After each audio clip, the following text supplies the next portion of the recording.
What's on your radar? Your radar. Michele Bachmann, Republican Congresswoman from Minnesota, joins us with details of a new way for Americans to be heard. By the way, Ms. Bachmann filed yesterday, I believe, to run for her third term representing Minnesotans. So what about this new way for Americans to be heard? Ms. Bachmann, what is it? Well, we're launching a brand new website because people have been saying over and over, no one's listening to us. Washington isn't listening. So we've started a brand new website called americaspeakingout.com, and we're inviting people all across the country to interact with us here in D.C., and it's really about the American people telling us what agenda they want us to implement right now, not off in November. Right now, what do they want us to do? It'll be interactive. We'll have town halls that are live between members of Congress and the American people. We think this will be a website where literally millions of people will be on board at any given time, because we want this website to move the agenda here in Washington. Congresswoman, people are comparing this to the 1994 contract with America. Is there an actual platform? Do you have a contract? Or is this first we want to hear from the public, get some ideas, and then we'll create our platform/contract? Well, conservatives have been putting forward their ideas for a number of months now, but what we really want is for the American people to weigh in. There's an inherent common sense among the American people. We really want them to have the chance to be heard because, quite frankly, I can't blame them. They don't feel like anyone is listening here in D.C. We are listening, and we mean it, and to that end, we've worked with Microsoft to create what we think is one of the best platforms in the United States for interaction. But it's not us transmitting a message out.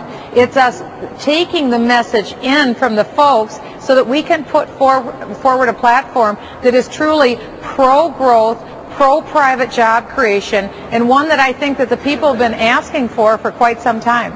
Representative, it's great to hear that you want to hear the feedback from the American public, but what's to make you guys actually listen to them? I think the American public was clear for the last 2 years that they didn't want bailouts, and yet we've had bailout after bailout from both parties. The public has said we don't want stimulus, but we've had stimulus packages from both parties. When will you guys start listening, even if you do have a new platform?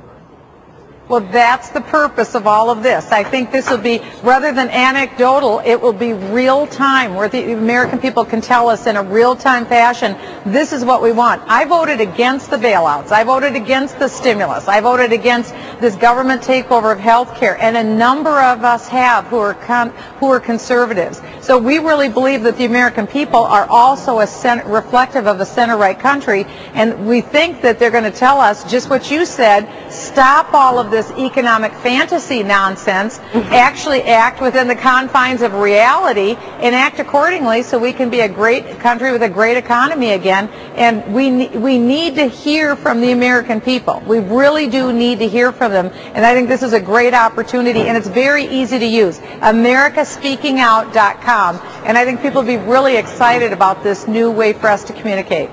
Congressman, I was on the website earlier. I understand it's very new. It was either last night or today. Have you gotten any indication on what's important? I saw energy was up there. A lot of comments on energy. What's the one thing people are biting into very early in the game? Spending. People are extremely upset with the out-of-control spending. They don't want the welfare state. If you look, for instance, at the article in USA Today today, it showed quite clearly that government employees, on average, the federal bureaucracy, is making far in excess in wages of people in the private sector. People are very upset about that, and they want Congress to do something about this growth in government and the growth in government bureaucrats. And I think that's something we'll be paying attention to, because we want to see the private sector succeed wildly.